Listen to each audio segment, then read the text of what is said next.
Ma qafaw. That's a qafaw.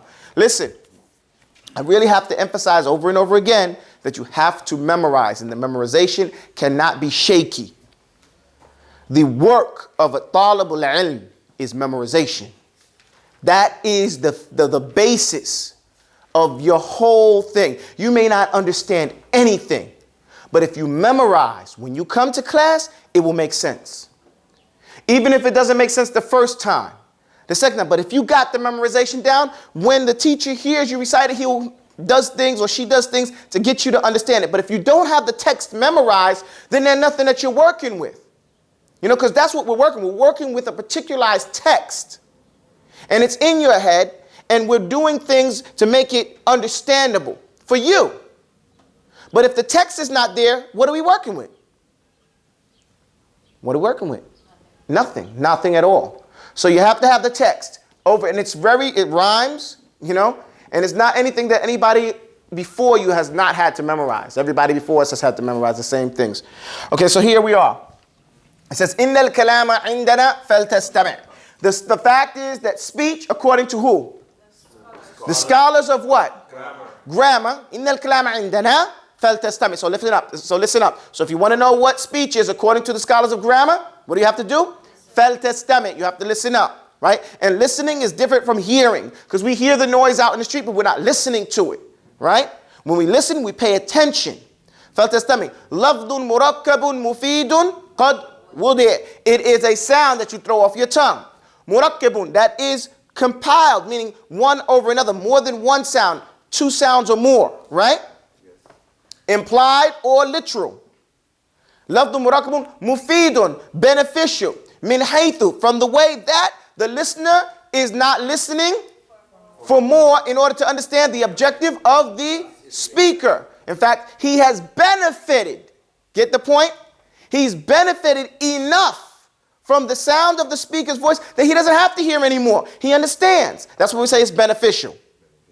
Murakkarun mufidun qad wudi. And it is already, wudi means placed and put grammatically in Arabic's own form, in the grammatical form of Arabic. And also it means qasd, intention, niyyah, that the person intended to speak at that time. And he wasn't sleeping or any of the conditions that would make it invalid for someone to speak, like a drunk person or someone on drugs to the point where they don't know what they're talking about, or someone in the throes of death. The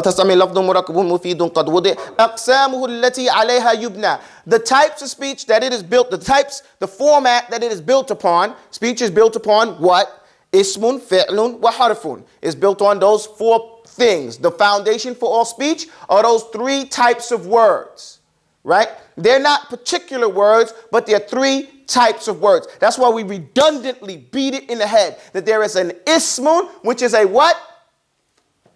This is not San Diego, Dora, the explorer.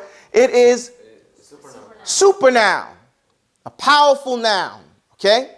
And they have a fi'lun, which is an action word, and a harfun, which are three things. The one that most commonly is known as are connectors. There's three things, but the one they are most commonly known as are connectors. And that's what we're dealing with today, okay? Today we're dealing with the connectors. Now the connectors are called what in Arabic? Harf. What is it called? It's called a harf. And it's called a harf because it's so small. A harf is very tiny. Okay? Harf for something is like the edge of it. That's what it literally means. The reason why it's called a harf because it's the smallest type of word. It usually has 2 or 3 letters, no more. Whereas the origin of Arabic words may be 3 letters, they're always built upon. Okay? Those 3 letters, so they may 4 letters, 5 letters, 6 letters. Where harf is just 3 or 2 letters at the most. That's why it's called a harf. And it does not change like all the other letters. Now, there are different types of harf. Different types of harf. The harf that we're going to deal with today, and I'll explain. We already said what connectors are. Connectors are like from, to, under, above, in, around, those are connectors. Those words that don't have a meaning in and of themselves, rather they point to a meaning in other words, and they're not connected to. You see how you guys are putting this together now? You know this. If you know it, then I can just help. You can help me put it together for you. So based on understanding that a connector are those types of words that don't have a meaning in and of themselves, they're dependent on other words to fulfill the meaning that they come with, right? So we know that the connectors are dependent. And so we know that in our own language, what type of words are those? Those are the same words in the Arabic language. We together? Okay, now the ones we're dealing with regards to an ismun. The connectors come before, then ismun, they're called harful khafdi. Say harf or say huruful khafdi. Huruful khafdi. Huruful khafdi.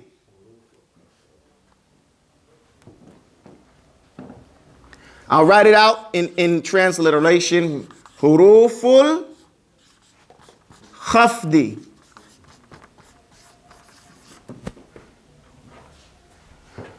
Huruf is the plural of harf. And khafdi is to be something's low. Okay? It represents the kesra or what comes in place of the kesra. So what does that mean? That these harf, and we talk about a kesra, we let you know earlier that a word has 3 points, right? 1, 2, 3. The last radical, each one of these is called a radical, a part of the word. The last one, that's the one that in grammar we deal with. We don't care about anything over here. In grammar, we deal with the happenings, the changes. Because remember, we talked about grammar before. The definition of grammar in Arabic is the science through which we learn and understand what's happening in a sentence based on the changes that are occurring at the end of the word. This is the end of the word. What are the changes? A fatha, a dhamma, a kesra. Dhammatan, which is 2 dhammas, or fathatan, or kesratan. All these things that happen on the last radical make a difference with regards to what, and explaining to us and making us understand what's happening in this sentence. Okay?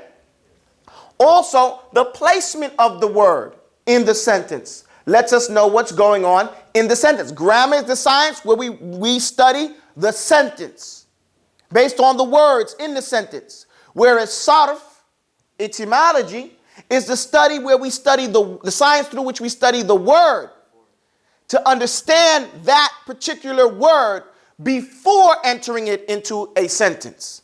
You see the difference? So grammar is more general, right? It covers a big space. But sarf, as I told you before, I believe sarf should be studied first. Because you don't know words, you can't put them in a sentence if you don't know what they mean. We're doing both. We just don't realize it. Okay? So as you increase your vocabulary, you increase your ability to make sarf. Okay, so that's how it goes. It's a subtle thing. Anyway, so understand the changes that happen at the end of the word.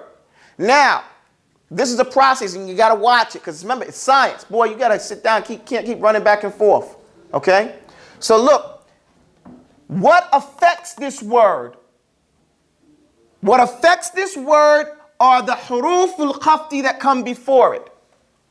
Note, let's say this is a word. Okay? This is a word. Don't worry about what's over here. But at the end of every word, the asl, the origin of that word should be a dhamma or 2 dhammas. Okay? You with me? Yes. If it has alif wal lam, then it should be just 1 dhamma.